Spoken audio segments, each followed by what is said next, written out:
Tuntas emas İstanbul. 3. Abduri Kasini. Xatiramga tökülgenler. 3. Uyg'urning qari o'rtanchi gulleri. Safaköy. Vaqti 2019 yılı avgust. Qari niqablıq 5 nafar qarindishim bilan quchoqlashib ko'rishdim. Safaköyde o'tiradigan bir do'stimning bizni jam qilishi bilan. Yaponiyaning bir guli bor. Haydrangja deydigan. Bu gülning turkcha ismi o'rtanja. Bu gül yer qatlamlarındaki kislotalik tarkibning oz va ko'pligiga qarab ranglarini o'zgartirdi. Men va bu 5 nafar qarindishimiz ana ashu o'rtanchi guliga o'xshab qolgan edik. Yiltizimiz bir, naslimiz bir, ammo muhit, sharoit, olgan diniy va boshqa tarbiyalarimizning o'xshamasiga qarab har xil ranglarda ichilishga majbur bo'lgan o'rtanchalar edik. Qandaq rangda ichilib olish bizning tanlashimiz emas. O'rtanchi gulining tanlashi emas edi. Yer qatlamlarga tuproq tarkibining qandaq bo'lishi bizga ta'sir ko'rsatdi.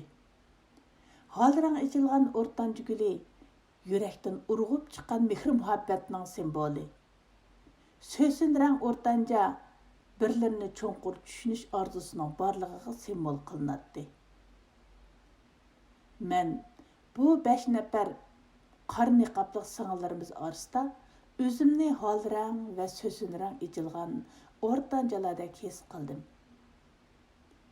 5 nafar qari niqob ostida ajoyib ichinishli 5 qismat, 5 roman yoshirinib yetib, Uyg'ur millati navbatda duch kelayotgan ajoyib tragediyaning simboli bo'lib turadi. Ammo bu xonimlar nihoyatim yuqori bir sabr, toqat va chidam g'ayratni quchoqlab turadi. Birlari o'zini men sizlarni qorong'u o'rmondan, ya'ni Xitoyning usti uchuq turmasidan qutuldirgan dankoman, sizlarni erkinlik erishtirman dedi. Erkinlik va hurlikka sudak chanqagan bu hamshirlarimiz nihoyat zo'r bir karvon bo'lib, oilasi bilan ushshaq bolalarini elib, hatto o'zlarining homila bo'lishiga qaramay bu qorong'u o'rmonlikqa qarab yo'lga chiqdi. Qorong'u o'rmonlar, sozliqlar, ular erkinlik izlab, hayotning eng mushaqqatlik va xatarlik yo'llariga tavakkul qildi. Bu mushaqqatlik qanchailgan muzdavallarga boshlab manganlar haqiqatan xalqni qorong'u o'rmondan qutuldirish uchun yurkini sug'urib ilib qorong'u o'rmonlikni yo'rtib mangan haqiqiy dankolarmidi? Bundan 5 yil avvalgi vatanda tuyuqsiz diniy un lentlarining kangri yamrab ketishi, ondan qari niqobning yamrab ketishi, ondan pasport ishlashning kangri qo'yib etilishi, ondan g'alati tus olgan sirli Xitoyning oltin uchburchak rayonidan Tayland, Malayziya qochoq yo'lining ichilishi, birlarining bu yo'lda o'zini danko deb e'lon qilishi, Turkiyaga kelish va Suriyaga berish, İstanbul'daki cihatçılarning hujurlari, Suriyada shahid bo'lishni sharaf deb bilish qatorliqlar haqida to'xtalmayman. Chunki bu mening yelkam uchun xuddi tugman teshidek eg'ir yuk. Kuchim yetmaydi. Faqatla dunyodagi barliq Uyg'urlarga o'xshashla kuchli gumonlarim va his tuyg'ularim bor. Men Tuntas emas İstanbul nomli chatma mulohazamning 1 va 2 qismlarida Uyg'urlarning diniy sohasiga munosabatlik masalalar haqida keng doirali ko'z qarashlarimni o'tirg'a qo'ydim. Agar u 2 parcha maqolani o'qitishga to'g'ri kelsa, bir umumiy xarita deyishga bo'ladi. Qari niqob ostidagi Uyg'ur xonim-qizlar bilan ko'rishish GPS, ya'ni yo'l ko'rsatgich ko'rsatgan eng oxirgi nuqta yoki tochkaga o'xshaydi.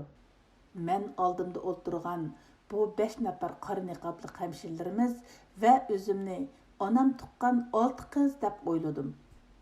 Men ulardan nima qari niqob ichiga kirib oldinglar? Sizlarga kim qari niqobni majburladi? degandek savollarni so'rashni bema'nilik deb qarayman. Shundaqla Uyg'ur jamiyatining ulardan nimalarni kutadiganligi bilanmi ko'rim yo'q. Men faqat ular mendan nimalarni kutadi, meni o'z ichiga olgan Uyg'ur jamiyatidan nimalarni kutadi deganlarni bilib boqmoqchi.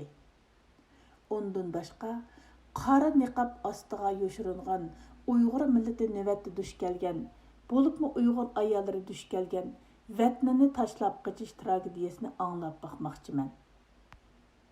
Ularning bugun va at haqidagi andisha va g'amlarini ifodalab turadigan ko'zlari o'zlarining sevgi muhabbatga, mehribonlikqa muhtoj ekanligini ko'rsatib turmoqda edi.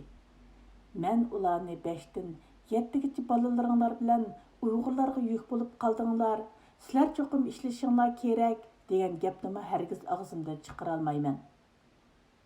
Chunki men yashaydigan bu davlatda ishlash iqtidori turibmi, hukumat paravanligini elib, 6dan 7gacha bolasiga sut puli elib yashayotgan erlarmi nurg'un. Bu teshik qar ichida o't yalqinjab turgan ach-singillarimiz faqat Turkiyadagi ijtimoiy paravanlik, davolash sistemlari mukammal bo'lmagan, vatandoshlik ilish, ishlash ruxsati ilish to'tiya sanaladigan bir davlatda yukdak ko'rinishi mumkin. Ammo men yashayotgan davlat uchun hech narsa emas. Demak, muhit va sharoit xuddi o'rtanchi gullarning rangini o'zgartirishga sabab bo'lgandek, sevgi va muhabbat va muhitning o'zgarishi bu och-singlarimizning ruhiy dunyosida nurg'unlagan yangi o'zgarishlar hosil qildiganligiga, ularga bir mangulik umid shami yiqib berdiganligiga ishonaman. Bir do'stim bor, Zaytun bo'rinda o'tirdigan. U niqobining rangini qora rangdan boshqa rangga o'zgartgan xil zamonlar bo'ldi. U yana niqobini bara-bara burnining uchiga tushirgan edi. U hozir og'zini ichivasa niqobdan ayriladi. Uning keskin va o'z-o'ziga ishonch qilgan holatda niqobdan ayrilmasligi İstanbulning timtoz emasligini ifodalaydigan yana bir misol.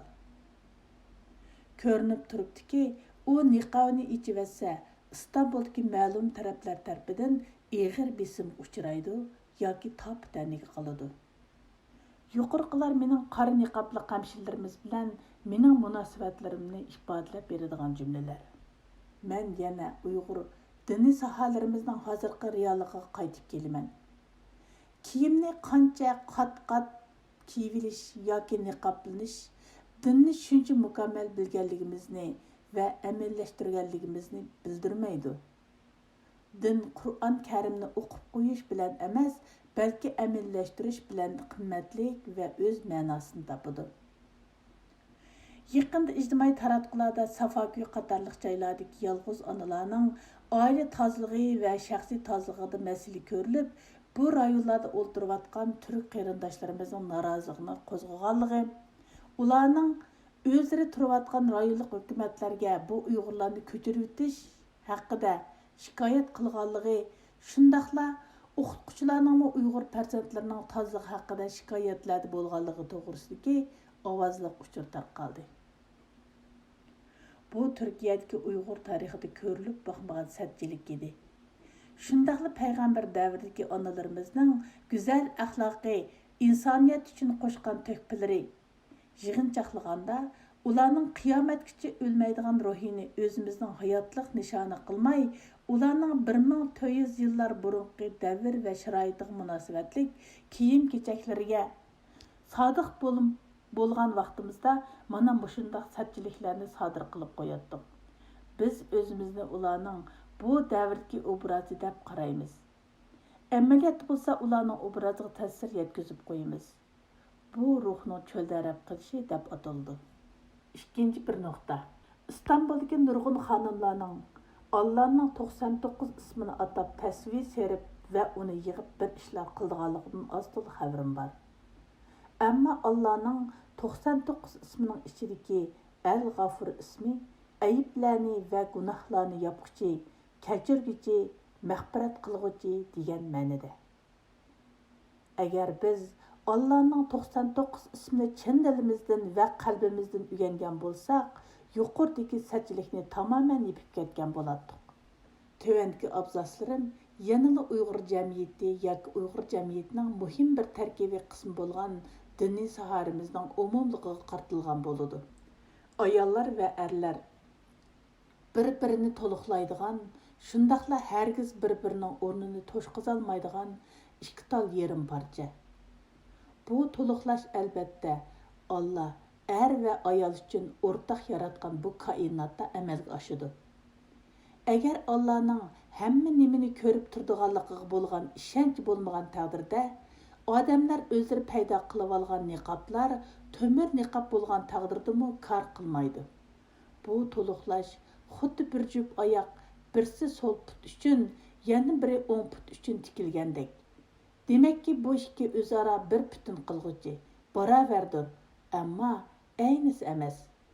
Agar o'ng putning oyog'ini so'l putga yoki so'l putning oyog'ini o'ng putga kiymoqchi bo'lsak, dunyo qonuniyatlarini ta'tirga burgan bo'lamiz.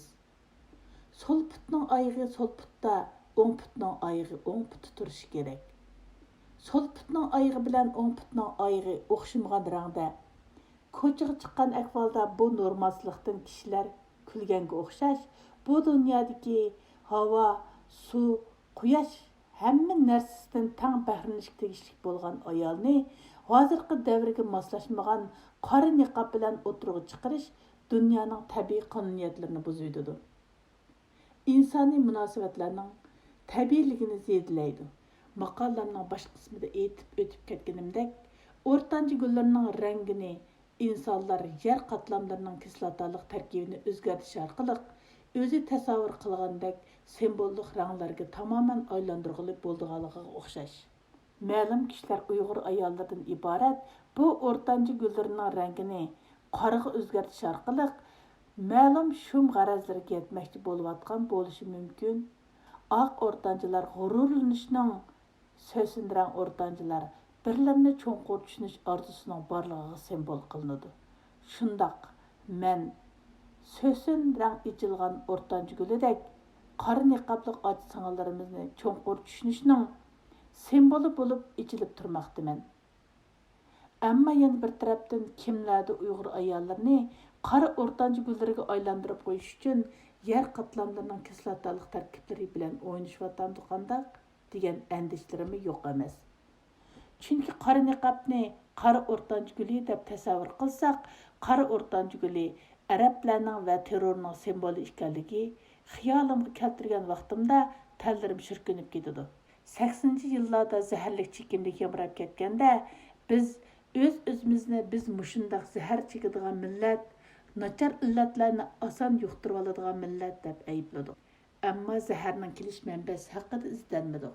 Biz uyg'unib zaharning manbasi haqida izlangan vaqtimizda, zaharning bahosi nimancha arzon degan vaqtimizda nurg'unlagan Uyg'ur yoshlari ko'chalarda qetib qolgan edi.